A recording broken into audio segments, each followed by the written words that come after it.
Good morning, good afternoon everyone, and welcome to this Unity tutorial about how to use behavior trees to make a basic RTS collector AI. So, a while ago I made this video about behavior trees. In this episode I first explained the theory behind this common AI design pattern, then I showed how to create a basic C# abstract library to implement them in a Unity project, and finally I went through a little example of a guard patrolling AI system. Today I want to continue on this video and see how we can use our behavior tree library to implement a slightly more complex AI, a collector agent for an RTS game. The point here will be to have those little trucks move towards nearby resources, chop down trees or mine rocks until the storage is full, then go to the nearest storage center and deliver the goods before returning to the closest resource spot and doing another round. Collectors will be of two types, depending on the type of resource that they gather. Blue trucks will get wood from trees, and orange trucks will get minerals from ores. The resources will deplete after a while. For example, once they are dead, trees will get another sprite and will be ignored by the collectors. So these collectors will work as long as there are resources of the right type on the map. And when everything is just gone, they will simply return to the nearest storage center and enter the building. To implement all of this, I will rely on the library we coded previously. I've just made a few improvements or adjustments, like adding a direct reference to the root node or preparing some extra flow control nodes. If you want to see the exact source code for this behavior tree package and the rest of the tutorial, you can check out the GitHub repo with my Unity tutorials. In this episode, I'll also use a simple 2D A* pathfinding system that I coded by readapting PixelFact's work from over here. And I'll also have really nice sprite assets from the famous Kenny library. Note that I did add some sprites of my own to have some extra visuals for when the trucks are going up or down, because the initial package only contains sprites for the left and right versions. Also, here my RTS prototype is a 2D top-down game that relies a lot on tile maps. This Unity tool makes it easy to create, edit and traverse 2D levels based on tile assets. So you have lots of tiny reference objects that you can go and place on a grid to quickly fill your game space, and by overlapping multiple time maps you can easily distinguish between different layers and/or contexts for all those objects. In my case, I'll have 3 levels of maps. The ground and obstacles tile maps will be for the unit movement. Basically, the ground map has holes where there are obstacles, and our A* pathfinder will be able to use this data to determine which squares are walkable and which ones aren't, and devise a clever route from point A to point B on that terrain. Then I'll have 1 tile map per resource, so in my case, 1 for the trees and 1 for the ores. Each tile map will be named resource: my resource, so that my collector AI can auto-retrieve the right resource map to work on based on the resource it is supposed to gather. Finally, I'll have a similar setup for the buildings. I'll have time maps named buildings: my resource, containing the tiles for the storage locations matching the resource, plus an additional one with some extra buildings in the middle that are just for style and aren't linked to the collector AI system. Thanks to all of these references and layers, we will be able to make a global collector AI, and simply by choosing the resource together, have the unit auto-pick the right resource spots and storage buildings. So I'll make a new C# collectorAI.cs, and for now I'll simply declare an enum with the possible resource types, wood and minerals, and expose a variable of this type to make it easy to choose which type of resource the unit will collect. And with all of that ready, let's get to actually giving some life to our little woodcutters and miners. Okay, the first thing we are going to work on is the base finding mechanic, so that our collectors are able to spot the nearest resource or storage building. The idea here will be to look at either the resource map or the building's map matching the resource this collector has to gather, and then loop around the current position of the unit in concentric circles to find a target. Note that we are not going to consider the obstacles here, but we could technically improve our algorithm by assigning a higher weight to the non-walkable areas to artificially increase the distance.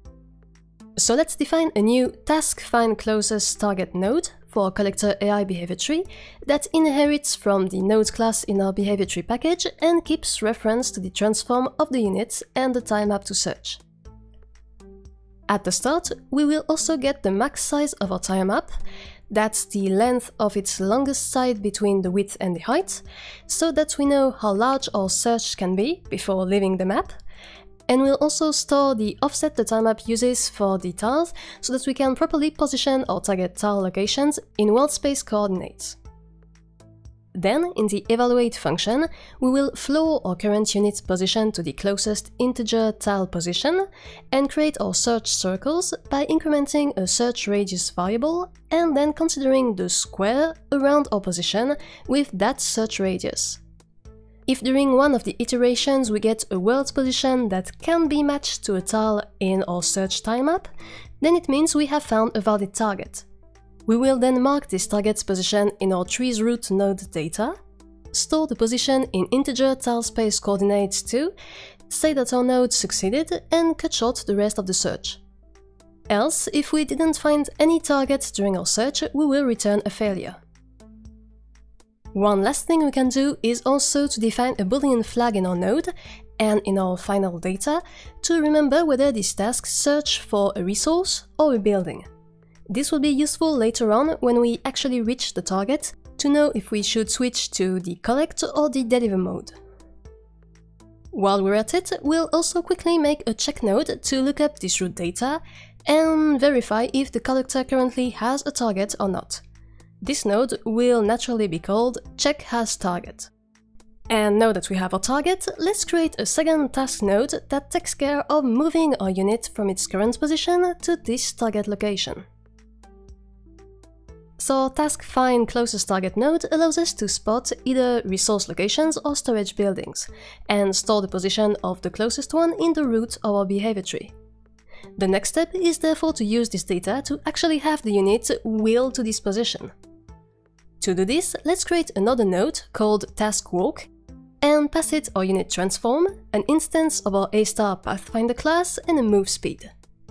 Because the ground map and its walkable tiles won't change while the game runs, we can actually prepare our Pathfinder at the beginning in our collector AI, and we just have to give it the ground tile map. It will directly compute a grid of walkable and non-walkable cells from it.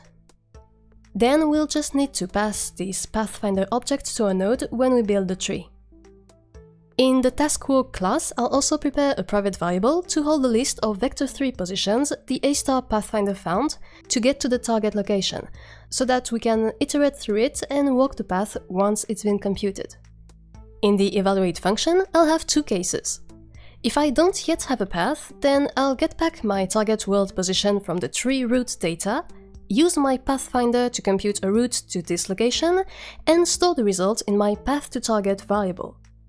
Note that this can be a null path if the Pathfinder did not find any solution, so we can check for this bad case, and if that happens, set our not state to a failure. Also, just to avoid useless computations, we can ensure that we are not actually already at the target point. And for this, I'll simply add a constant float for my reach threshold distance, and if the distance between my current unit position and the target position is lower than this threshold, I'll return a success directly and bypass the whole logic. The second possibility is that I already have a path I computed before, and I now need to walk through all the tiles in the route to reach the target. The idea here is simply to take the first position in the list, because remember it is sorted from start to target point, and check if the unit is close to this position by reusing our reach threshold distance. If we have arrived at the tile, then we need to pop this position from the list, so that next time we look at the next node, and if there is no next node because we've popped everything out, then it means we've reached the target and our node should return a success. If we haven't arrived yet, then we will simply move or transform towards the next tile position based on the given unit speed. Okay, now let's go back to our collector AI script and do a very basic first version of our behavior tree. I'll make my script inherit from the btree class in my behavior tree package, and I'll move my current initialization logic to the setup tree method. I'll also define a new speed variable for my walk task. Then we'll check if the ground time map is set up correctly, and we'll do a quick check through all the available time maps to find the ones with names matching the resource this collector should gather. For example, resource : wood and buildings : wood for a woodcutter. If any of the 3 time maps is missing, between the ground, the resource and the buildings time maps, we'll debug a warning and interrupt the setup here because the unit won't be able to run its behavior properly anyways. But if everything is properly initialized, then we'll be able to create our tree, which currently looks as follows. At the top we have a selector node, then as a left child we have a sequence node with instances of the check has target and task walk nodes, and as a right child we have a task find closest target node. Be careful because we have this new system of root in place for our behavior tree, so this means we have to pass in the force root parameter to the setChildren function call to properly reference this node as the root and not the intermediary parents. For now, the tree is super simple. It just checks to see if there is currently a target, and in that case walks towards it as determined by the A* pathfinder, or else it goes to the other branch of the selector and tries to find a target using the resource map. By the way, remember to also set a speed for the unit in the inspector and to drag in the ground time map reference. Now if we run this, you see that the unit does avoid obstacles like the river thanks to the clever path computing, and it eventually ends up on this tile, which is indeed the closest tree as the crow flies. The only issue is that you'll notice the truck doesn't really turn in the direction it's going. The sprite is only sliding sideways to the next waypoint. What we need to implement is a way of reacting to this tile switch, so that whenever the unit targets a new position, even an intermediary one, the sprite adjusts by flipping on the X or the Y axis, and optionally by changing from a horizontal to a vertical sprite version. A nice solution to this problem is to go back to our task walk node and define an action called onReachTile, which has a vector2 as a parameter. We will pass it in via the constructor and then call it when we aim for a new tile, so either when we first compute the path or when we reach a tile and we have another one left in the path. In both those cases, we will compute the next direction by normalizing the difference between the upcoming position and our current unit position and send it back via the action. Now in the collector AI script, we can define our callback for task walk instance. We'll basically look at the X and Y component of the direction and determine if the unit is going right, left, up or down to flip or set the sprite accordingly.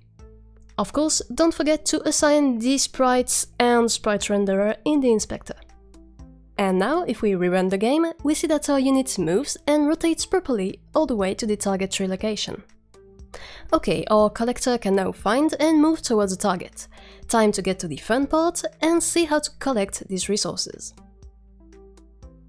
The main nodes we'll need to call up for the collect behavior is obviously the task collect.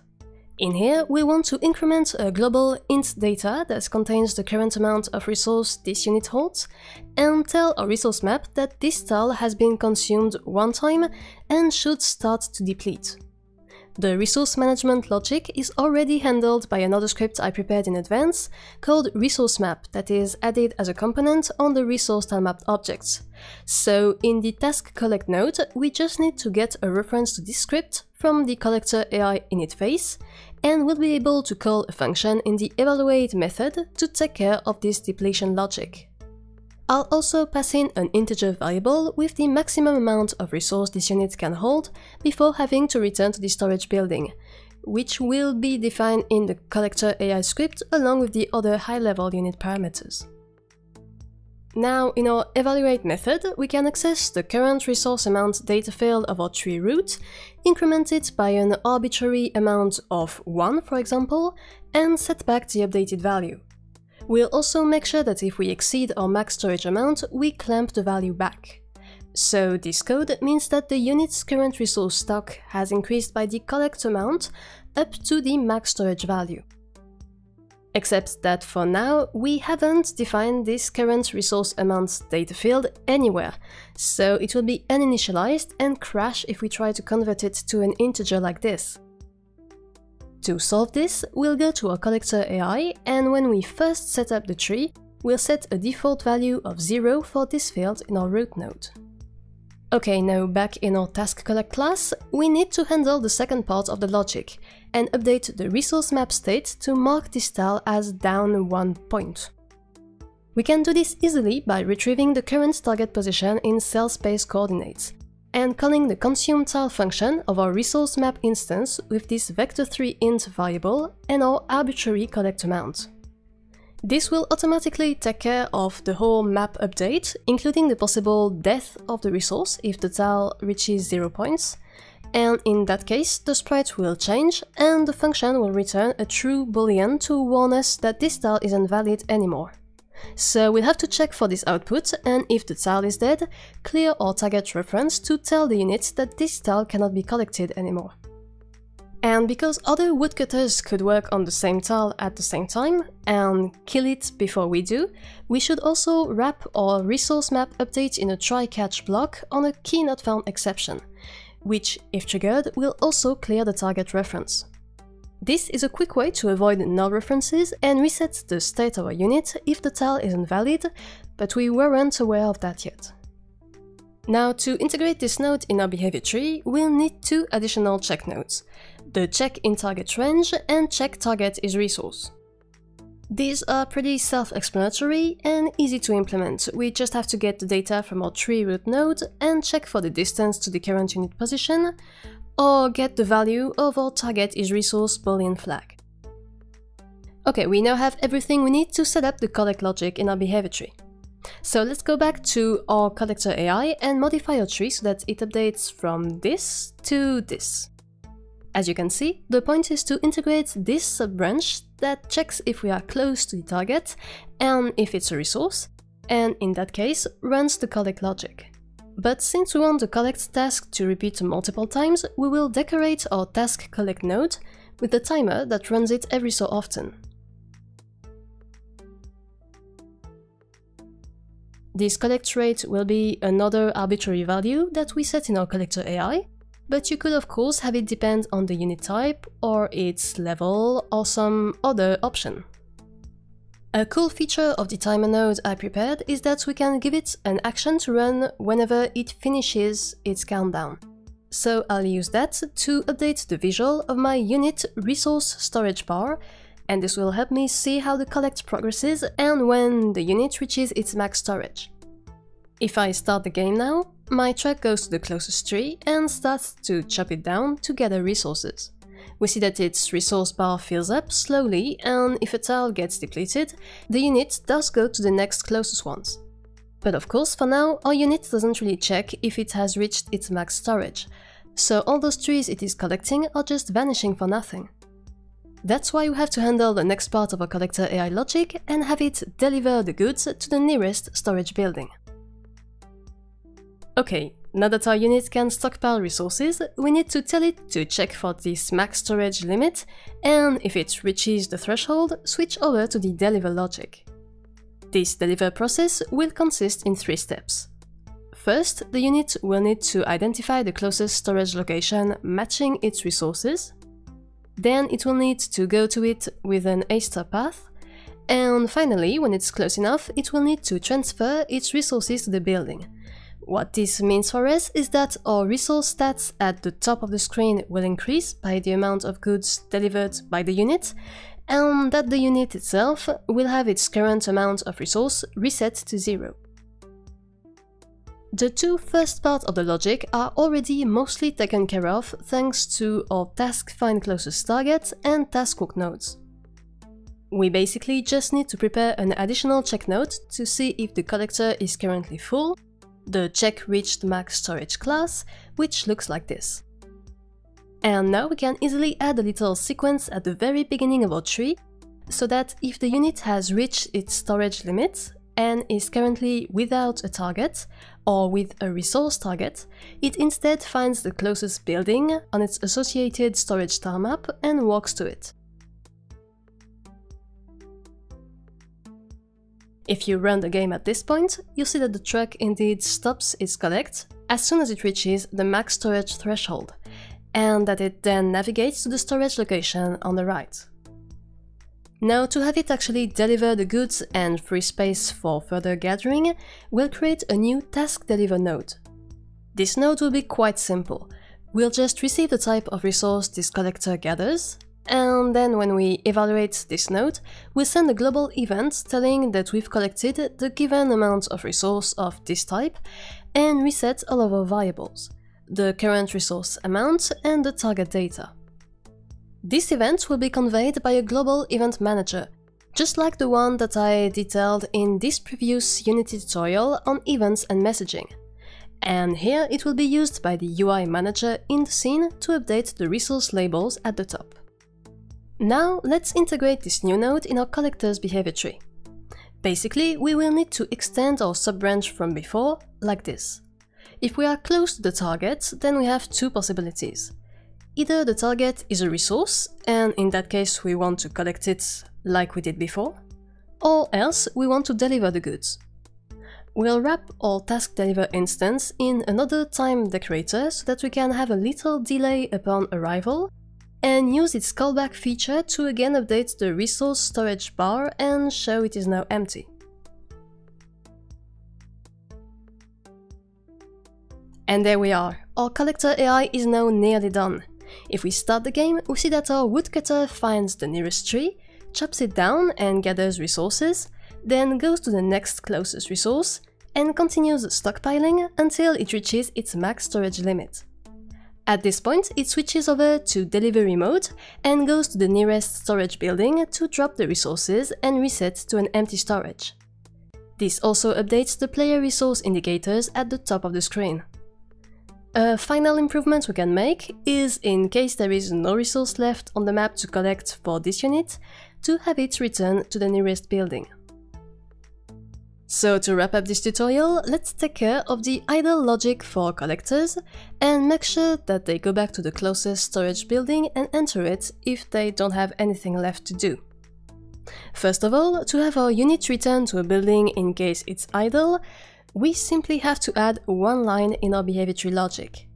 At the very far right, meaning after our task find closest target instance that looks for a valid resource target, we can add another task find closest target node that this time looks for a target in the storage map. This way, if every tile on the resource map is depleted, and so there is no resource target to be found, the AI will default to this new action. Now, to actually have the truck enter the building, we will hide its sprite and resource bar elements if they are still visible.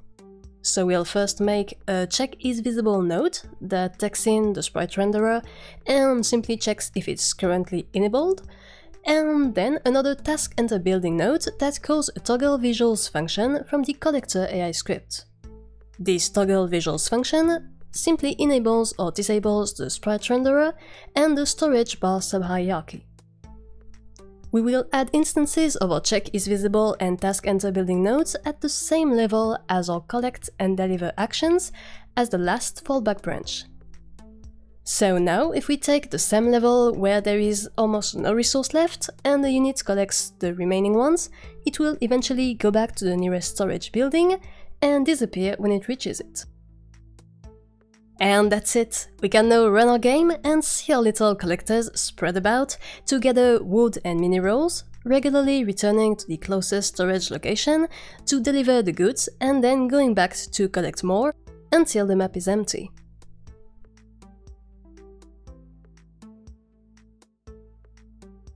Note that we could think of a few improvements to make this system even more comprehensive and robust, such as computing our shortest paths by taking into account the ground obstacles to avoid very long detours, using enums for the data field names in our behavior tree to avoid misspelling errors, because as is we could easily make mistakes when writing those strings, factorizing a few bits of logic like the target reset that happens both in task collect and task deliver, or some constants. And as a bit of a bonus mental exercise, if we had foresters that could replant trees, we could add some logic to our collectors to have them re-exit the storage building and switch back to the collect and deliver mechanics when resources reappear. Anyway, that's it for today. I hope you enjoyed this Unity tutorial and that you learned a few things to using behavior trees for a simple RTS collector AI. If you did, feel free to like the video and subscribe to the channel. And of course, if you have other ideas of Unity tricks that you'd like to learn, don't hesitate to leave a comment. As always, thanks a lot for watching, and take care.